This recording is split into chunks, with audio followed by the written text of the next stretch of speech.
नमस्कार, मैं हूं ललित खजूरिया। राजौरी के बड़ाल गांव में मौतों का सिलसिला लगातार जारी है। आज एक और बच्ची की मौत हो गई जो एसएमजीएस हॉस्पिटल जम्मू में जिसका इलाज चल रहा था। रहस्यमय तरीके से जो मौतों का सिलसिला है वो थम नहीं रहा है। हालांकि इससे पहले कई एक्सपर्ट्स वहां पर आए, दूसरे राज्यों के भी एक्सपर्ट्स यहां पर आए, लेकिन कोई निष्कर्ष नहीं निकाल पाया कि आखिर इन मौतों के पीछे का कारण क्या है। सकीना इट्टू सामने आई, जो जम्मू कश्मीर सरकार में हेल्थ मिनिस्टर हैं। उन्होंने साफ कहा कि ना तो कोई बीमारी है, ना कोई बैक्टीरियल डिजीज, ना ही वायरस, लेकिन मौतें क्यों हो रही हैं ये बताने में वो भी नाकाम रही हैं। हालांकि डॉक्टर्स भी इस चीज को समझ नहीं पा रहे हैं। बकायदा वहां पर जांच जो है वो बिठाई जा रही है, लेकिन ये सिलसिला थमने का नाम नहीं ले रहा है। 17 लोगों की मौत हो चुकी है, जिसमें 13 बच्चे शामिल हैं। हंसते खेलते ये बच्चे हॉस्पिटल में दाखिल होते हैं, लेकिन उसके बाद कोई ऐसा जहरीला पदार्थ पाया जाता है, जो बताया जा रहा है वो उनके नर्वस सिस्टम पर अटैक करता है और फिर इनकी डेथ हो जाती है। आखिर ये जहरीला पदार्थ आया कहां से? क्या कोई इसके पीछे है? क्योंकि सिट बिठा दी गई है और अब यहां पर बकायदा अमित शाह जी, जो गृह मंत्री हैं, उन्होंने अब इस घटना का संज्ञान लिया है और एक्सपर्ट्स की टीम जो है वो जम्मू पहुंच गई है, जो राजौरी का दौरा करेंगे और वहां पर इन मौतों का कारण भी जानेंगे। हमारे साथ जुड़ चुके हैं रोहित जंडियाल जी, जो इस खबर को काफी बारीकी से देख रहे हैं, पत्रकार हैं, हेल्थ बीट कवर कर रहे हैं। इनसे जानेंगे क्या इससे पहले भी कभी इस तरह की कोई घटना हुई है। यहाँ पर मौतों का कारण जो है वो पता नहीं लग पा रहा है। रोहित जी, स्वागत है आपका। थैंक यू लली। आखिर क्या वजह है, आपको क्या लगता है किस तरह से अब ये जो टीम आएगी ये अपना काम करेगी? जी। Hello, hello. आवाज आ रही है मेरी? अभी आवाज कट रही थी आपकी, फिर से हाँ, करना रिपीट। ये जो नई टीम जो आई है, लेकिन सबसे बड़ी बात तो ये है कि अमित शाह, गृह मंत्री अमित शाह जी ने एक संज्ञान लिया है जी जी। और अब ये इन मौतों अभी के आप देखो कि इससे पहले भी जो टीमें आई हुई थी, जी वो बड़ी जो हमारी जो लेबोरेटरीज वगैरह थी, जहाँ हाँ एनसीटी थी, जहाँ पुणे लखनऊ वगैरह की टीमें आई थी, जिन्होंने जहाँ पर टेस्ट वगैरह किए, जी लेकिन कोई भी जो अभी तक इस पर कोई निष्कर्ष नहीं निकल पाया। इसमें जी। एक न्यूरोटॉक्सिन का जो अभी पता चला था कि इसमें कोई न्यूरोटॉक्सिन वगैरह है। हम्म अभी जो सेंटर के एक दिन पहले ही जो होम हम्म मिनिस्टर अमित शाह है, उन्होंने इसका संज्ञान लिया और उन्होंने जो अलग अलग मंत्रालय हैं, हम्म मतलब जिन जो शक हो सकता है कि जैसे हेल्थ एंड मेडिकल एजुकेशन, हम्म जो health and family welfare ministry है वो हो गई, फिर पेट्रोलियम मिनिस्ट्री हो गई, फिर जो उर्वरक मंत्रालय है जो मतलब फर्टिलाइजर्स वगैरह देता है, बिल्कुल। उसमें अब ये टीम ये देखेगी कि इन सभी के सैंपल लेकर कि क्या किसी ने दिया हुआ है, या कोई नेचुरल तरीके से कोई ऐसी कोई जड़ी बूटी या कोई ऐसे खाने पीने में कोई ऐसी चीज थी जिसकी वजह से कोई जहर फैला हुआ है। अभी ये टीम इसकी जांच करेगी। आज ये टीम जम्मू में पहुंची है, इसमें टोटल 11 मेंबर थे। तो टीम जम्मू में पहुंची, जम्मू के बाद जम्मू में भी उन्होंने मीटिंग की है हेल्थ जी डिपार्टमेंट के ऑफिसर्स के साथ। अभी ये टीम राजौरी में गई हुई है और शायद कल ये टीम बडाल में जाएगी, जहाँ पर 17 लोगों की जो मौत हुई है, वहां पर जाकर ये सैंपल वगैरह लेगी। अभी अभी तक यही है कि इस टीम का लेकिन काम यही अब है कि जो रोहित जी, शायद ही रोहित जी कोई। अभी आप देखो कि जैसे हमारे हेल्थ मिनिस्टर थी स्टीना इटू, जी उन्होंने ये एकदम से क्लियर कर दिया था कि इसमें हेल्थ डिपार्टमेंट का कोई भी एंगल नहीं है। तो बिल्कुल इसमें ये है कि अभी जो जितने भी जांच है पुलिस ही करेगी। लेकिन जैसे कल एक अमित शाह इसमें इन्वॉल्व हुए सेंटर के मिनिस्टर, उन्होंने इसमें हर पहलू पर इसकी जांच करवा रहे हैं। उन्होंने हेल्थ एंगल पे भी अभी छोड़ा नहीं है कि इसमें हो सकता है कोई बीमारी हो, जी और ये भी एंगल है कि ये मर्डर भी हो सकता है। दोनों सभी पहलुओं पर बिल्कुल, अभी जो इसकी सिट जांच बिठाई हो है। रही है। लेकिन लेकिन सवाल ये है, मैं फिर वही, इस प्रशासन को भी इसका जिम्मेदार मानते हैं हम। जिम्मेदार इनका कहने का मतलब है कि बहुत लेट ये प्रशासन जागा, सिट बहुत लेट इन्होंने बिठाई। कि अगर पहले 6 लोगों की जब मौत हो गई थी तो आपको नहीं लगता कि पहले ही ये सिट का गठन कर देते तो शायद जो दूसरे और लोगों की जो डेथ हुई है वो बच सकती थी, क्योंकि वहां पर अलर्ट कर दिया जाता और कह दिया जाता है कि अब कोई भी किसी तरह के फंक्शन में कोई शामिल ना हो आने वाले। बिल्कुल सही है। आप जैसे हमने एक दिन पहले भी ये चीज डिस्कस की थी कि इनके पास तो जो रिपोर्ट है वो उसकी बड़ी जल्दी आ गई थी। हम्म मतलब आज मानकर चलो आपकी इनके पास 20-25 दिन पहले ही रिपोर्ट आ चुकी थी कि जिसमें ये साफ था कि न्यूरोटॉक्सिन है इसमें। हम्म। तो इन्होंने क्या किया कि उस रिपोर्ट को मिट्टी डाल दी एक तरीके से। अगर मैं वही चीज उस दिन भी मैंने ये चीज बोली थी कि अगर ये अभी जो दोबारा फिर से ये घटना हुई है 12 जनवरी को, अगर ये ना होती तो शायद ये सीट वगैरह का गठन होता। जो पहले की जो जितनी भी डेथ हुई है, तो पहले 9 डेथ हुई है, उनका सच शायद ही सामने आ पाता कभी। ये तो ये फिर से एकदम से डेथ हुई है, फिर से ये एक पॉलिटिकल इशू बना है। अब देखो कि जो पहले 9 डेथ हुई, तो ना हम्म तो कोई राजनीतिक दल इस पर एक्टिव था, ना ही कोई पुलिस थी, ना ही कुछ और था। लेकिन अब से एकदम से देखो, आप एरिया के जो डिप्टी सीएम वो भी कल पहुंचे हुए थे, जो बुदल के विधायक है वो भी पहुंचे हुए थे, फिर अपोजिशन के लीडर वो भी अभी पहुंच रहे हैं। अब तो फिर एक इशू बन गया है। तो शुरू में जरूर इसकी लापरवाही हुई और बहुत बड़ी चूक हुई है। शायद अगर वो ना हुई होती तो आज जो कंडीशन है, जो आज 8 लोग मरे हैं जिनकी डेथ ना हुई होती। लेकिन हमारे नेताओं की, ये कह सकते हैं कि कितने संवेदनहीन हैं ये लोग, सबके सब, हर पार्टी का नेता इसमें शामिल है। ये नहीं है कि सरकार के नेता ही या मंत्री, अपोजिशन के भी नेता कितने संवेदनहीन है कि 6 लोगों की मौत हो जाती है और ये खामोश रहते हैं और फिर इंतजार करते रहते हैं कि हाँ कोई और एक ऐसा हादसा होगा फिर हम देखते हैं। और इन नेताओं का ना बोलना, ये नहीं लगता कि ये दूर दराज इलाके का मामला था? अगर यही कोई शहर का इस तरह से घटना होती या इस तरह से इस तरह का ये मामला सामने आता तो पूरा का पूरा तंत्र जो है वो हिल जाता। आप आप देखो कि यही 17 डेथ किसी दिल्ली जैसी जगह पर हुई होती, तो आज पूरा का पूरा सेंटर सरकार जो केंद्र सरकार है वो हम्म तक हिल गई होती कि ये 17 डेथ कहाँ हुई। लेकिन एक फार फलंग एरिया था, गरीब लोग थे जो मारे गए कुछ एक। तो उस वजह से कोई भी बोला नहीं, ना तो कोई सत्ता पक्ष बोला, ना विपक्ष बोला, ना किसी ने कोई इतना ऐसे हुआ। मैंने वही चीज बोल रहा हूँ कि अगर ये इसमें अल्टीमेटली जो लास्ट एक डिसीजन आता है, अगर पुलिस ये कहती है कि ये मर्डर थे 17 के 17, तो हम्म ये एक बहुत बड़ा क्वेश्चन मार्क लगेगा। तो फिर जो जो आज जो 8वीं डेथ हुई है, जो जो 9 पहले हुई, 8 फिर हुई, तो फिर हम्म उन 8 जो डेथ का जिम्मेदार कौन होगा? क्या वो लोकल प्रशासन होगा, या पुलिस होगी, या वो लोग होंगे जिन्होंने उस रिपोर्ट को दबाए रखा? अगर उसी वक्त ये लेकिन अभी मतलब किसी मैं ये नहीं बोल रहा हूँ नहीं, कि ये निष्कर्ष मर्डर पर ही तो है, नहीं लेकिन पहुंचेंगे, अगर मर्डर लेकिन हुआ देखिए तो फिर बहुत बड़ा ये क्वेश्चन मार्क सवाल लगेगा देखिए पूरी की पूरी प्रशासन की जो रोहित जी, कार्य प्रणाली पर। ये सवाल इसलिए उठ रहे हैं कि सिट का गठन कर दिया गया है।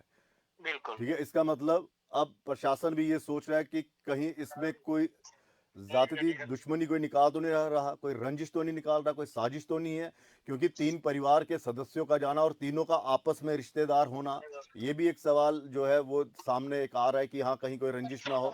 और अगर अगर ये किसी औषधि या मतलब कोई, अब आपको मालूम है गांव में किस तरह से लोग खाना पकाते हैं, कोई अगर ऐसा लगता है कि कोई पानी में, खाने में या किस तरह का कोई विषैले पदार्थ जो है वो अगर मिल गया है बिल्कुल। तो ये प्रशासन उनको रोक सकता था कि आगे कोई फंक्शन ना हो और आगे आप लोग देखो इतने कि ना इसमें जुटे। सबसे पहले जो बड़ी बात है कि जो आप बोल रहे थे इनका रिलेशन क्या, दो फैमिलीज है, हम्म वो तो जीजा साला है आपस में। जी जो असलम है, असलम और फजल, हम्म। असलम उसका जीजा और फजल उसका साला है, जो दोनों परिवार जो मारे गए। जी तो कहीं ना कहीं शक तो उसी वक्त हो जाना चाहिए था कि जो इतने बड़े फंक्शन में एक दो परिवार ही बार बार क्यों शिकार हुए इसका, वही परिवार क्यों शिकार हुए? क्या इसके पीछे क्या कोई प्रॉपर्टी का डिस्प्यूट भी हो सकता है? ये बड़ी बिल्कुल। चीजें हैं। इन चीजों पर जो जांच करनी चाहिए थी, जो इन्होंने बड़ी लेट की है।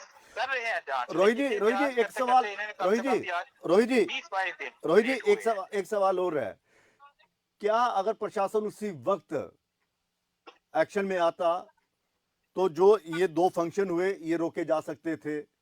क्योंकि खाने के बाद ही ये सब कुछ हुआ, वहां पर खाना पका, लोगों ने खाना खाया, उसके बाद ही ये बीमार हुए और फिर इन बेचारों की मौत हो गई। अगर पहले ही रोक लगा देते कि ये जो फंक्शन है यहाँ पर नहीं होंगे, 50 लोगों से या 10 लोगों का अगर खाना बन रहा है तो उसे बंद करवाया जाए, क्योंकि अगर फंक्शन होता तो जाहिर सी बात है 50, 100, 150 लोग तो वहां पे इकट्ठा होगा ही होगा, और वो खाना जब खाएंगे तो बीमार होने के चांसेस, अगर उस फंक्शन को रोक दिया जाता तो शायद कई लोग बच जाते। मैंने जो पहले ही कहा आपको कि जो पहले दो जो होते हैं, जो हम्म। एक 7 दिसंबर को, दूसरी 12 को, ठीक है। उसके बाद इन्होंने अगर जांच रिपोर्ट पर अगर इन्होंने कार्रवाई की होती तो जो तीसरी जो घटना हुई है 12 जनवरी वाली, ये कभी भी नहीं होती। हम्म। इन्होंने उस घटना को बहुत सीरियसली लिया, उस रिपोर्ट को मतलब बहुत ही लाइटली लिया है, सीरियसली लाइटली लिया हुआ है उस रिपोर्ट को। अगर उस रिपोर्ट को सीरियसली लेते तो शायद जो जो 12 जनवरी वाली घटना है ये शायद ना होती। अब तो बकायदा जो मैं मतलब कि अखबारों में पढ़ रहे हैं या सुन रहे हैं, वो ये आ रहा है कि अब तो विधायकों ने बकायदा इनाम रख दिया है कि जो इसका सच लोगों के सामने लाएगा उसे इनाम दिया जाएगा। 50,000 रुपया सुना है 50,000 मैंने रुपये भी सुना सुनने है कि में आया। 50,000 रुपया कोई इनाम रखा हाँ, हुआ है। हाँ, विधायक जी ने रखा है। हाँ हाँ, तो लेकिन क्या, वही नहीं चीज नहीं नहीं, बनती है कि जो तो अभी नहीं, आप जो जो वोट सवाल, चाहते नहीं हो, नहीं, सवाल जो ये है, पहले जो 9 लोग मारे गए हैं रोहित जी, उन्हें रोहित जी, लेकर कोई गंभीर क्यों नहीं था? रोहित जी, सवाल क्या ये है, सवाल क्या ये है, उनकी उनकी डेथ मायने नहीं रखती थी इनके लिए? बिल्कुल नहीं, सवाल ये है कि अब ये लोग भी समझने लगे हैं कि कहीं इसके पीछे कोई साजिश तो नहीं, कहीं इसके पीछे कोई साइको किलर तो नहीं है। इसके पीछे कुछ भी हो सकता है। आप देखो ऐसे एरिया में बड़ी बार प्रॉपर्टी डिस्प्यूट को लेकर या कोई बिल्कुल। आपसी रंजिश को लेकर बड़ी बार ऐसी घटनाएं होती हैं। इस बार ये है कि बहुत ज्यादा बड़ा नंबर है, ऐसे 2-3 लोगों को, 4 लोगों का मर्डर करना, तो ऐसी जगहों पर बहुत एक बड़े मामले देखने को आते हैं। लेकिन इस बार 17 लोगों की मौत होना बहुत बड़ा, पूरे बहुत, देश को झकझोरने वाली ये घटना है। मैं कह रहा हूं कि अगर यही घटना दिल्ली में होती तो पूरा देश हिल जाता। और अफसोस की बात है, यहाँ के नेशनल चैनल्स जितने भी हैं, मुझे नहीं पता आजकल उनकी क्या रिपोर्ट हुई होगी, लेकिन जितने भी ये चैनल हैं, एक चैनल पर भी इस मुद्दे पर कोई बड़ी डिस्कशन नहीं हुई। कोई बड़े बड़े एक्सपर्ट्स जो हैं वो न्यूज़ चैनल्स पे नहीं बैठे। तो मान लिया जाए ना कि जम्मू कश्मीर की आवाम के साथ कुछ भी होता रहे, ये चैनल सिर्फ आतंकवाद की खबरें ही यहाँ पर छापते रहेंगे, और यहाँ का सच जो है वो दिल्ली में नहीं बताएंगे। बिल्कुल, मुझे लगता है कि ऐसे जो मामले होते हैं इनकी जो सच सामने आए, ये हम सबकी जिम्मेवारी है कि हम ऐसे जो हमारे पास जो भी इसके तथ्य है हम उन्हें सामने लाएं, और एक सरकार पर या पुलिस पर जितना भी है उस पर भी एक दबाव बनाएं कि वो जो पीड़ित लोग हैं उन्हें कम से कम जस्टिस दिलाएं। अब तो मौलवियों से भी ये रिक्वेस्ट की जा रही है, वो बकायदा यहाँ से ऐलान कर रहे हैं मस्जिद से भी कि भाई साहब, अगर किसी को इसके बारे में शक है या किसी को इसका हल्का सा भी सच जिसे पता है या किसी शख्स पर कोई शक है, तो वो पुलिस में जाकर इसकी जानकारी दे, उसकी जो आइडेंटिटी है वो गुप्त रखी जाएगी। हाँ, अभी अभी उनका भी सहारा लिया जा रहा है, लेकिन मैं सही सारी चीजें जो आपको बोल रहा हूँ बार बार कि अभी तो बड़ी कोशिशें हो रही है कि जो इन मौतों का सच सामने आए। लेकिन मैं बोल रहा हूँ कि जो इसका सच लाने में इन्होंने बहुत ज्यादा देर की है, बहुत ज्यादा देर की। अगर अगर यही सारे स्टेप इन्होंने पहले उठाए होते तो मुझे सबसे बार बार जो दुख होता है वो होता कि जो एक ही परिवार, जो असलम का परिवार है, उसमें जो 8 लोग मारे गए हैं, इन सभी को बचाया जा सकता था, जो अगर इसे थोड़ा सा सीरियसली लिया गया होता। इस सारी घटना को इन्होंने सीरियसली लिया नहीं है, बहुत ही लाइटली लिया है, जिस वजह से बेचारे 6 बच्चे मारे गए हैं। ये बड़ी बहुत बहुत ही दुखद घटना है। इस 8 में से 6 बच्चे हैं जो मारे गए हैं, जो अभी 12 जनवरी वाली घटना में। आज जो जिस लड़की की डेथ हुई है वो भी 15 साल की थी, जासमीन, और असलम की सबसे बड़ी बेटी थी। ये बहुत अपने बहुत दुखद है, मुझे लगता है पूरे एक जम्मू कश्मीर में नहीं, पूरे एक भारत के लिए एक बहुत ही झिझकोरने वाली घटना है जी। आपको क्या लगता है? देखिए, अगर तो ये कह सकते हैं जिस तरह से आप कह रहे हैं कि एक्सपर्ट्स आएंगे, एग्रीकल्चर वाले आएंगे यहाँ पर, केमिकल एंड फर्टिलाइजर वाले यहाँ पर आएंगे, यहाँ पर वो वाटर रिसोर्सेज वाले आएंगे, तो ये सब उन चीज़ों की मुझे लगता है कि जांच करेंगे, कहीं इनमें कोई जहरीला पदार्थ तो नहीं था, कोई जहर तो नहीं था, जिस कारण अगर ये उससे मतलब अगर उनका हल्का भी पानी, अगर वहाँ का पानी लिया गया तो अगर पानी में होगा तो इन चीज़ों का सच लाने के लिए सब कुछ हो रहा है। लेकिन अगर ये सच इन्हीं में से सामने आता है तो फिर तो प्रशासन की और बड़ी लापरवाही, और ज्यादा प्रशासन पर सवाल उठते हैं, सरकार पर भी उठेंगे और एलजी सरकार पर भी उठेंगे कि भाई साहब, जब 6 लोगों की मौत होगी तो उससे आपने उन आगे वाले फंक्शनों को क्यों नहीं रोका? मैं वही वही बोल रहा हूँ कि अगर ये सिर्फ उसी रिपोर्ट को आधार बना लेते जो पहले 9 लोगों की डेथ हुई थी, उसी को दार बढ़ाते और उसके बाद जहाँ पर इस प्रकार के फंक्शन नहीं होने देते कोई भी। तो जी इन 8 लोगों को बचाया जा सकता था। मैं पहले 9 तो मैं मानता हूँ कि चलो जी पहले 9 लोगों की डेथ हो गई, इसका कोई ना कोई रीजन होगा। लेकिन ये जो 8 लोग थे, ये जो 8 लोग, इन लोगों को बड़ी आसानी के साथ बचाया जा सकता था, जो हमारी जो प्रशासन की लापरवाही के कारण ये मारे गए। चलिए सर, बहुत बहुत शुक्रिया इस तमाम बातचीत के लिए। तो प्रशासन की लापरवाही जो है वो देखने को मिली।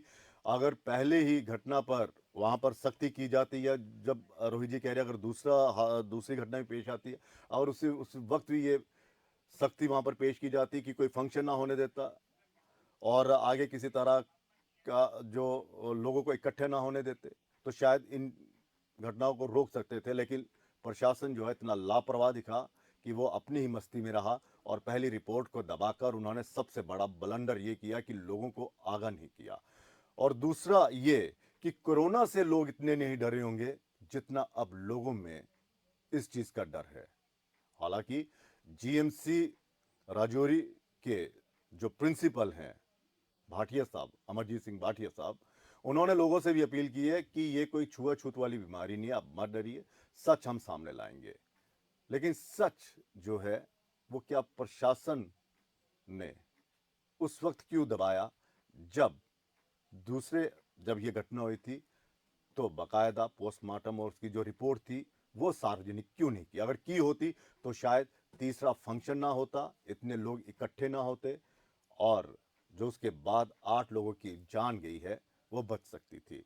शुक्र करिए अमित शाह जी ने संज्ञान ले लिया, वरना ना जाने यहाँ पर क्या क्या होता। और ये सिर्फ दौरे पर दौरे, मीटिंग पर मीटिंग करते रहते और कहते कि हमें बहुत अफसोस हुआ है इन लोगों की मौत से, लेकिन हम सच जानकर रहेंगे। फिलहाल अब देखते हैं ये जो एक्सपर्ट टीम आई है ये क्या वो सच सामने ला पाएगी, ये एक बहुत बड़ा सवाल है। फिलहाल इजाजत दीजिए, नमस्कार।